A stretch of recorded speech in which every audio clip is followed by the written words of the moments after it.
Yo, yo, yo, what is up? This is the Chicago Sports Talk Michael back at it again with another video.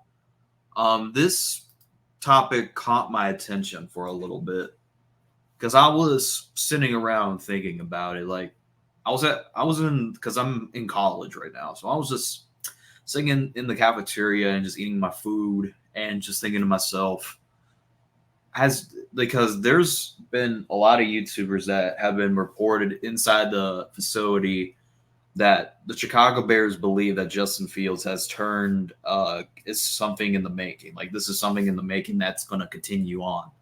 And do I like where our offense is going for these past two games? Yes.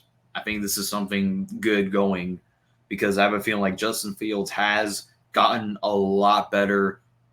He's understanding in order to be a good quarterback, you're going to have to throw the football more instead of running the football. And last year, Justin Fields um, he was successful at running the football, rushed over 1,000 yards, almost broke Lamar Jackson's rushing yards in a season. But Justin Fields is doing this more in the air, I feel like. The thing with Justin Fields is I feel like he wants to improve as a passer. So that's why he doesn't really want to run around as much as he used to last year. Because the thing is, he knows what it takes to be a good quarterback in the NFL. He sees the Patrick Mahomes, the Josh Allens, the Jalen Hurts, the Justin Herberts. He's seeing these quarterbacks and say, "Hey, yes, I can run the football pretty well.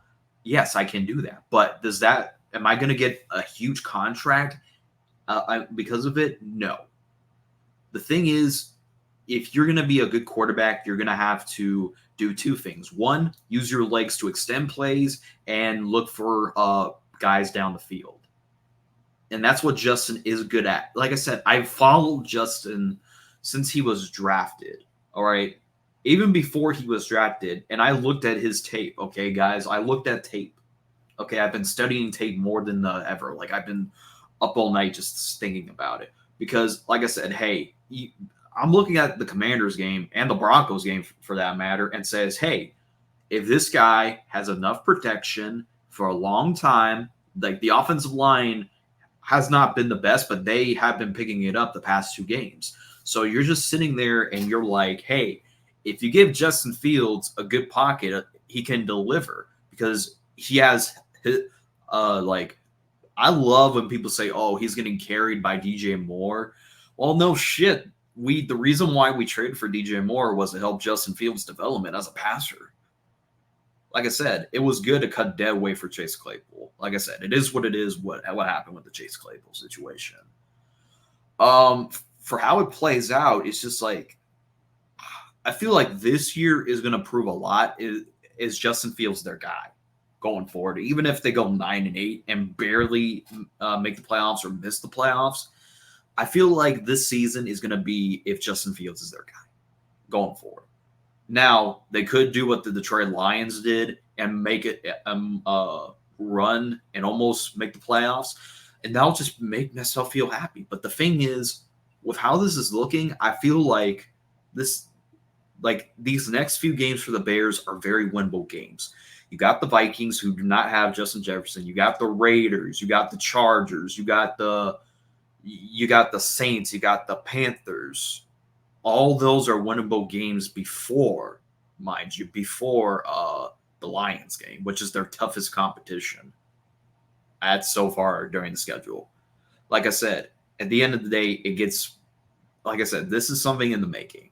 Like I said, and people want to say that, oh, but I thought you were critical. I still am critical on Eberflus, believe it or not. Like I said, the Bears are 1-4 because for a lot of reasons. Quarterback not playing right, defense can't stopping a nosebleed, and two, the play caller being in confidence. Well, except for the Broncos game, because the play calling was actually sufficient for the most part. It was just the defense. But for Matt Eberflus, my opinion is this is a mess that he has to get himself out of if he wants to keep his job. And I will stay critical on Eberflus until he does. Like I said, Luke Getsy at least is proving the last 2 games that he is actually playing to Justin Fields' strengths. For Matt Eberflus' sake, this defense is still actually bad. The only difference is our run defense is actually ranked 12th. Now, granted, Kyler Gordon, not Jaquan Brisker, Eddie Jackson, and Jalen Johnson have missed a few games. But like I said, when you're a defensive mastermind, you're supposed to figure it out somehow. Like I said, I'm always critical on Eberflus.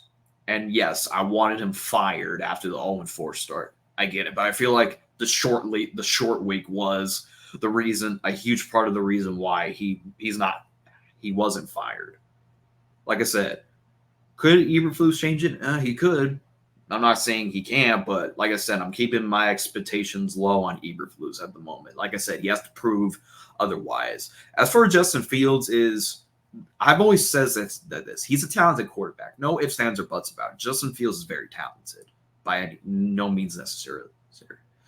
But the problem is, and I've watched Justin Fields, and this is his biggest problem, is he holds on the football way too long, and he always looks to his first guy, and if it's not there, he runs.